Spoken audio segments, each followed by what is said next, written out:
In this set of notes, we're going to continue looking at simple linear regression. Recall that the slope of a line represents the change in the dependent variable y, resulting from an increase in the independent variable x by 1 unit. Therefore, beta 1 represents the change in the conditional mean of the response variable for each increase in the value of the predictor variable by 1 unit. We can estimate the slope of a population regression line, beta 1, using a confidence interval.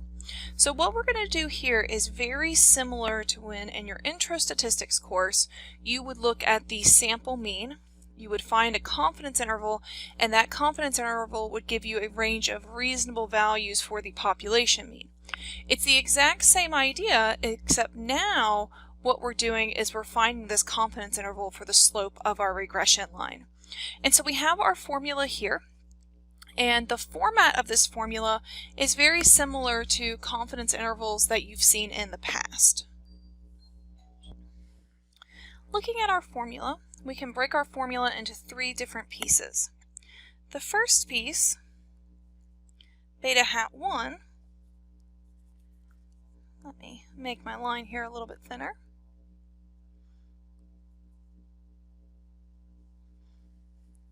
So our first piece here, beta hat 1, this is a statistic. Our next piece, the t alpha over 2, this is what we call the critical value. And if you'll remember, in the lab for the second week, we found area and endpoints under different distributions.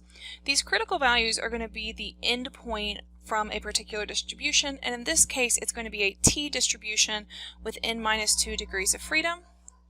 And then the third piece we have here, this is S sub beta hat 1. What this one takes account for is the standard error. And if you'll remember, your standard error, that's your variability of your statistic. So both of these pieces, the critical value and the standard error, relate back to that idea of the sampling distribution. We're using our statistic to help us describe the behavior of our parameter, and in order to do that we need to know about the behavior of that statistic from different random samples. And how we account for that behavior is by the use of the sampling distribution. So we need to know the format of the form of the sampling distribution, which the critical value helps us there, and then also that variability of the statistic, and we see that in the standard error piece. So we're going to look at that example that we've been working with. So just as a reminder, a sociologist is assigned to a correctional institution, was interested in studying the relationship between intelligence and delinquency. A delinquency index ranging from 0 to 50 was formulated to account for both the severity and the frequency of crimes committed, while intelligence was measured by IQ. So it says the following table displays the delinquency index. That table is given in the previous note set. So let's calculate that 95% confidence interval. So I'm going to start out by just writing our formula over here on the left.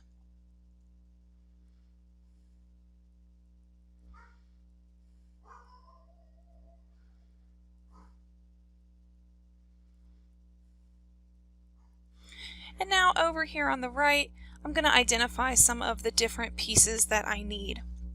Well, the first thing I need is my beta hat 1. And so beta hat 1 is our statistic. That is our fitted slope. It comes from sample information. We found that in the previous note set, and I've also included it here. So this is equal to negative 0.2489. Now the next thing we need is that critical value. So this critical value is going to come from a t distribution with n-1 degrees of freedom. Our sample size here is 18, so our degrees of freedom are going to be equal to 18 minus 2, which is equal to 16. Now let's talk about where that critical value is coming from. What it is saying is if we were to draw a t distribution, so this is going to be a t distribution with 16 degrees of freedom, we know it's centered at 0, we're going to create a 95% confidence interval. So the idea here is if we put 0.95% of the area in the center, notice that we would have 0.025 area here, and we would have 0.025 area here. In the notation, when we have alpha divided by 2, what that's actually referring to is the amount of area that is in the upper tail. When we create a 95% confidence interval, alpha is equal to 0.05, and if we divide 0.05 by 2, we get the 0.025. So this endpoint right here, that is our critical value, and if you remember in R, we can find this by using the following code. QT, we want 0.975 area to the left of that endpoint, and we're working with a t-distribution with 16 degrees of freedom. And so, if you put that into R, you will find that T alpha divided by 2 for this example is equal to 2.1199. Now, the last piece we need for our formula is going to be that standard error. So, the standard error of beta hat 1 is equal to S divided by the square root sum squared xx. And we found both of these values in previous note sets, so I have included them here and here.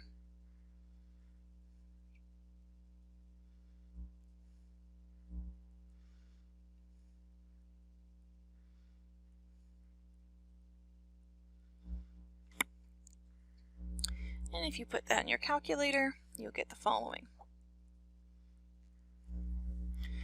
All right, so we've got the three pieces we need for our confidence interval, so let's go ahead and substitute those in.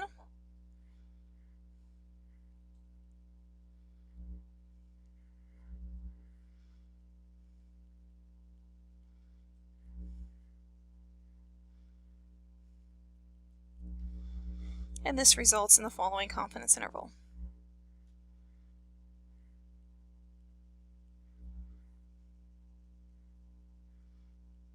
So as always in statistics, we never just want to calculate values, whether it be intervals, estimates. We always want to give interpretations of these values. So next I'm going to write out the interpretation of this confidence interval. In other words, what is this interval telling us?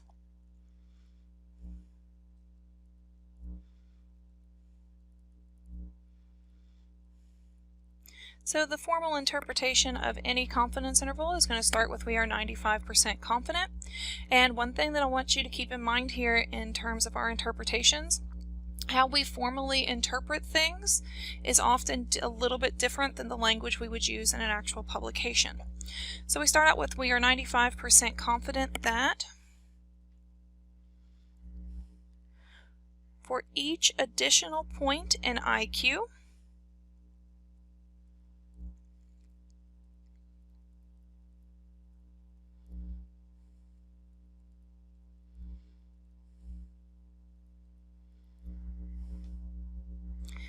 the average, and it's important to include the word average here because remember when we talk about our regression line, we're not talking about individual delinquency indexes, we're talking about how they behave on average. So the average delinquency index decreases between, and the reason that we have decreases here is notice our interval is entirely negative, 0.496 and 0.004 points.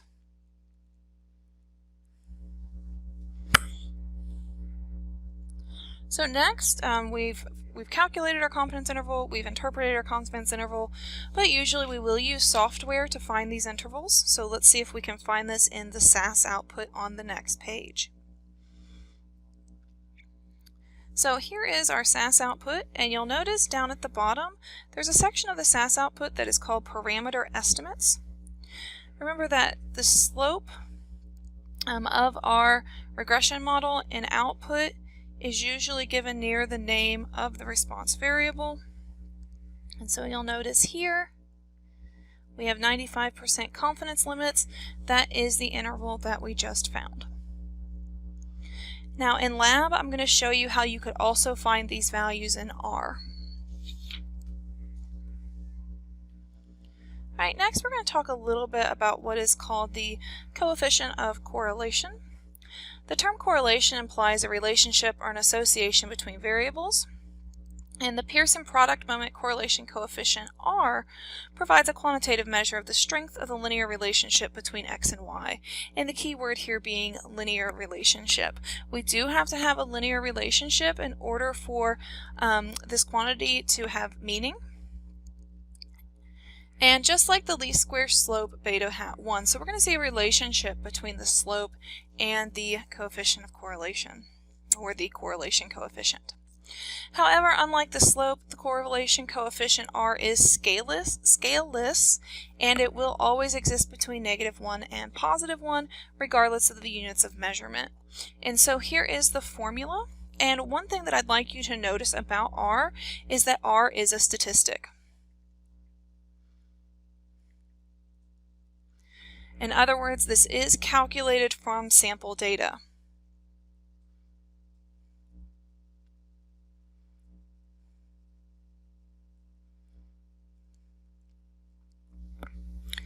And so recall that when we calculated the slope in the previous note set, this is the formula that we used. And note that both share the same numerator and denominators for each quantity are positive, and consequently R and beta hat 1 must always be the same side. So if your slope is negative, R will be negative, and if your slope is positive, R will be positive. Again, it is a measure of the strength of the linear relationship between two variables, and the sign of R is going to correspond to the type of association. So just like, the slope is negative when we have a negative association, so will R be. So here's some additional properties, and I'll let you read those on your own. So we're going to look at an example, and we're going to calculate R for the example that we've been looking at.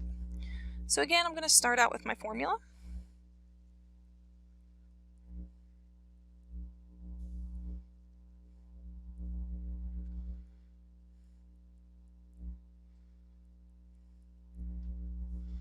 I'm going to substitute in the values. We found all of these in the previous note set, so I have them right up above here.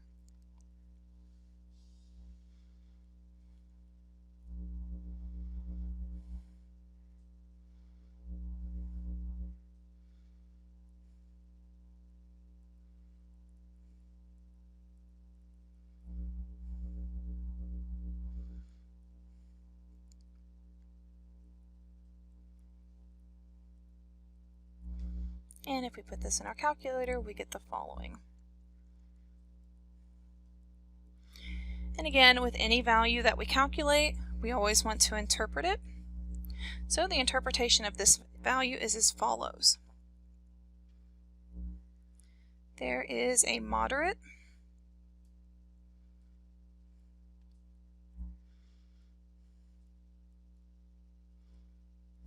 negative linear relationship between IQ and delinquency index. So the interpretation of R is always going to include three things. It's going to include what we call the strength, the direction, and the shape. So if we're interpreting R, the shape will always be linear, because it only makes sense to interpret R for linear relationships. The direction will depend on whether or not R is negative or positive. If it's negative, it'll be a negative relationship, and if it's positive, it'll be a positive relationship. The strength will be anywhere from weak to strong, and the strength will be determined by how close R is between 0 and 1 or 0 and -1. And so here on the next page are some rough guidelines for that. And so here are some guidelines for interpreting the strength of R. Now, these are not, cut and dry cutoff points. These are just general guidelines to use. And so just a warning here, strong correlation does not necessarily imply causation. We've talked about causation in the past before. And software will usually give the value of R squared. And we're going to talk about R squared. It has a different interpretation here in just a little bit. But what we're going to do is we're going to see how we can use the R squared in our output to find the R that we just calculated. So to find R, what we have to do is we have to find the square root of R squared. and we're going to multiply it by 1 if the slope is positive and -1 if the slope is negative. So here is our output, and we've seen this output in previous note sets. And notice here it gives multiple r squared. Now there's also an adjusted r squared. For right now, when working with simple linear regression, we're going to ignore the adjusted r squared. Once we start talking about multiple regression, that's when we're going to talk about the adjusted r squared. So based on this output, we see that r squared is equal to 0.2253. So we're going to find little r. And to do that, the first thing we're going to do is we're going to take the square root of r squared.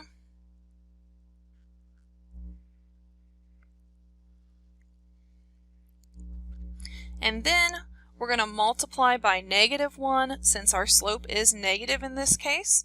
So using the output, we find that little r is equal to -0.4747, which is exactly what we found when we did the calculation by hand.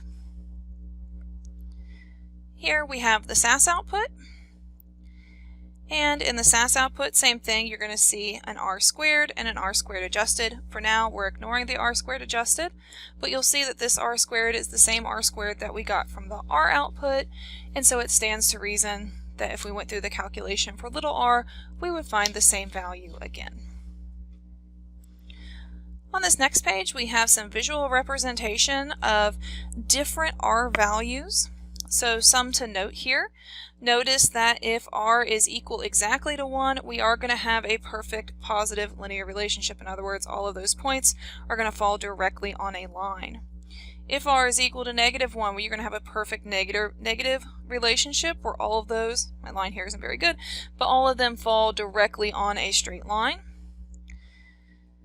Here we have examples of positive and negative relationships. These are both fairly strong. So the points, there is a clear line underneath of them, but they don't lie directly on the line. Here's an example of what r would look like near 0. And here's an example where we don't have a linear relationship at all. We actually have what's called a curvilinear relationship. And then just a couple more comments on correlation. There is a correlation that exists for the population, and we denote it by the Greek letter rho. So this is a rho, not a p. And that is a parameter. And so obviously we use r, our calculated statistic, to estimate our parameter rho. And we could perform a hypothesis test where we would, under the null, assume that rho is equal to 0, and under the alternative, try to prove that it is not equal to 0. But it ends up that if you do the hypothesis test for the correlation, it ends up being the same as the hypothesis test for the slope. So we generally just do the hypothesis test for the slope. So relating back to what we said earlier, if the slope is equal to 0, then r is equal to 0. If the slope is positive, then r will be positive, and if the slope is negative, then r will also be negative. And this piece right here is talking about how the information in those two hypothesis tests, the one for the slope and the one for the correlation, are redundant. The next piece of information we're going to talk about is the coefficient of determination, and that is the r squared that we alluded to earlier. So another way to measure the utility of the regression model is to quantify the contribution of x in predicting y. And we'll want to compute how much of the errors of prediction of y were reduced by using the information provided in x. So remember that we have that example that we saw earlier. So here's that scatter plot of that data. And so notice here we have that sample of 18 people, and what we're really asking is if we think of the variability and delinquency index, how much of that variability of delinquency index can we explain by IQ? So if x contributes little or no information for the prediction of y, the sum squares of the deviation for the two lines will be nearly equal. If x does contribute information for prediction of y, then SSE will be smaller than SSY. And we talked about this a little bit in one of the previous note sets. So a way to measure the usefulness of the least squares regression equation is to compute the reduction in the sums of squares of deviations that can be attributed to x expressed as a proportion of SSYY. For simple linear regression, it can be shown that this quantity is equal to the square of the correlation R. Therefore, the coefficient of determination is defined as R squared. And so here we've used the notation little r squared, but most of the time you're going to see that the notation capital R squared is used. All right.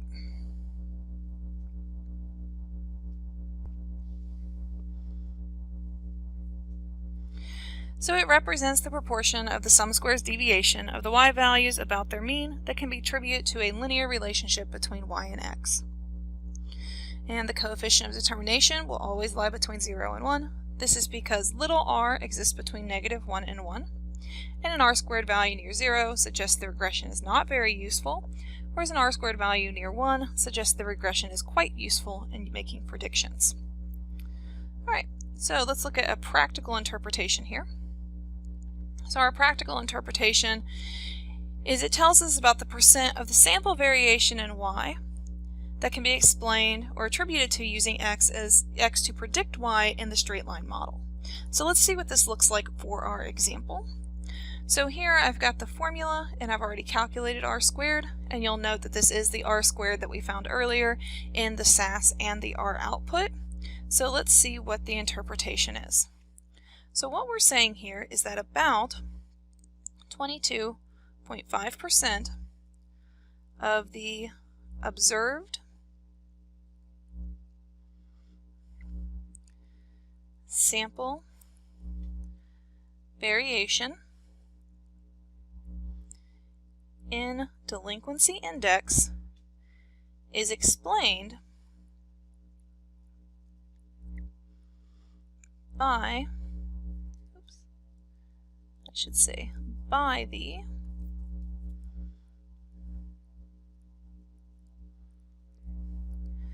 regression model